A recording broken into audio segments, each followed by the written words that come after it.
the year of 1873, a man was sitting on a boat approaching a specific spot in the ocean where a ship had recently sunk. On this ship were many people and many, many casualties. While a person unattached to this tragedy would have passed the spot with sadness in their heart for the lives lost, this man sat remembering the lives of his 4 daughters and his wife who were on board. You see, this man was on his way to meet his wife, the lone survivor of his family in this tragedy. But even as he sat on this boat with grief weighing down his heart, he wrote the words, "It is well with my soul." You may remember these words. They're from that hymn that we occasionally sing, written by Horatio Spafford. I begin by telling you this story, the story of the writing of Horatio Spafford's famous hymn, because as we approach the reality of a storm in life, we are often placed in a similar position, battling between emotions that can weigh us down like gravity and the assurance that comes with God's presence in our lives, our hope in the peace that is to come. I speak of God's presence just about as much as I speak of God's love, because they are often presented as one and the same. For God so loved the world that God sent God's only Son to live and love and suffer as the Word in human flesh. And God, who still remains with us now through the work of the Holy Spirit. I speak of this presence. I speak of this presence because we can recognize that God creates, sustains, loves, suffers, judges, redeems, and reigns in this world today and in the future. We can look to God's presence here today, but I also do not want to deny the storm, its role in the story. You see, the storms in life are important. It is those physical and metaphorical raging waters that crash over our lives, leaving us swallowed up by the wreckage, these waters that may swallow us whole without a trace. We cannot deny the storm that brews in our lives, because these storms affect how we make decisions. They affect our actions and our conversations. So let's take a moment. Let's take a moment to consider the storm. In today's passage, we hear of a physical storm that rages as the disciples and Jesus travel by boat. The wind is blowing so hard that the waves begin to cover the boat with water. This passage speaks of how incredibly violent this storm is. And it also speaks of the disciples' fear. A fear that leaves them frantic. This is a natural reaction under the dangerous circumstances they were facing. But there was also unbelief in their fear. There was a lack of trust. Because in this circumstance, they were unwilling to listen to anything. And not only that, they couldn't believe that Jesus was sleeping through it all. He was sleeping through the storm that was about to swallow them up. Have you ever felt like that? Like God is sleeping while you are in danger? As if God is nowhere to be found? As if we find ourselves in the middle of a storm without any hope? I'm sure many of us have found ourselves in this position. A position where something terrible seems to be happening and we feel like we have no control, and in fact, we don't have control. And all we can do is panic and begin to lose our breath and try to scramble around for a solution until we finally have to stop. We have been in storms, whether it be physical or metaphorical.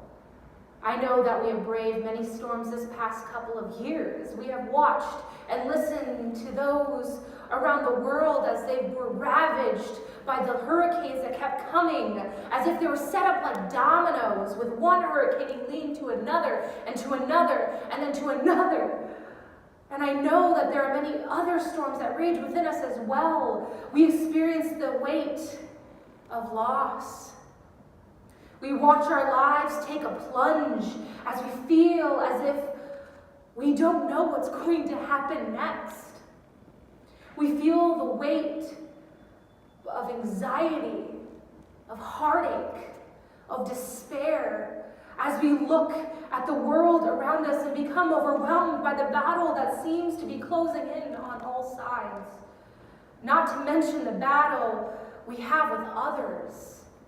The battle we have with others as we cannot seem to understand why they ignore the world around them and think only of themselves. We feel the weight of the storm as children are being torn away from their families. And we feel the weight of the storm as we watch others and even feel ourselves turn away from love. Turn away from love to embrace hate for others who are only as flawed as we are. We have felt a variety of storms in our lives, but these storms do not have to control our peace or define our faith. Peace in knowing that we are not alone and that it is peace that lies ahead. Faith in God, who is bigger than we are. God, who is as constant as the sun peeking through the clouds after a storm. We must respect the storm. We must acknowledge it. But we also must remember that Jesus stood up and said, "Peace, be still. Peace, be still." We must have faith that God is there with us in the middle of each storm and will continue to be there after the storm has passed. We must have hope in God's work here and now, and hope in what is to come. So let me tell you a bit about what our Methodist roots say about hope. This hope that we can have in our God here on earth. They say, our Christian faith is about hoping, is a matter of hoping. Our faith helps us believe in and trust in the Lord of the future, and help us understand that we can lean on the future that God has promised. God, who has gone before us, beckons us, calls us into the new world that is already being created, calling us to join the challenging work of making it. We are agents of God here on earth. But it is true, we are often conflicted. And as if we are a part of our own personal scary story filled with social ills that make us feel as if we can't have hope, as if it's unrealistic or naive. But our hope is not a style of clothing we pick up and put down. Our hope is in the Lord of all creation and all history, God who is still in charge and is actively at work transforming the world. This is what we look forward to, knowing God is here and that we can trust in God. We must have faith that God's power is evident as Jesus Christ rebuking the storm. We must acknowledge that God's power is as evident as Jesus Christ rebuking the storm that rocked the faith of the disciples. So I go back to this song. When peace like a river attendeth my way, when sorrow like sea billows roll, whatever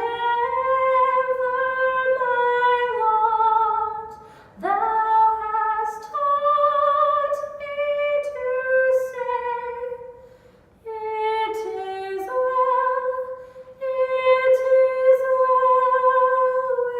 with my soul.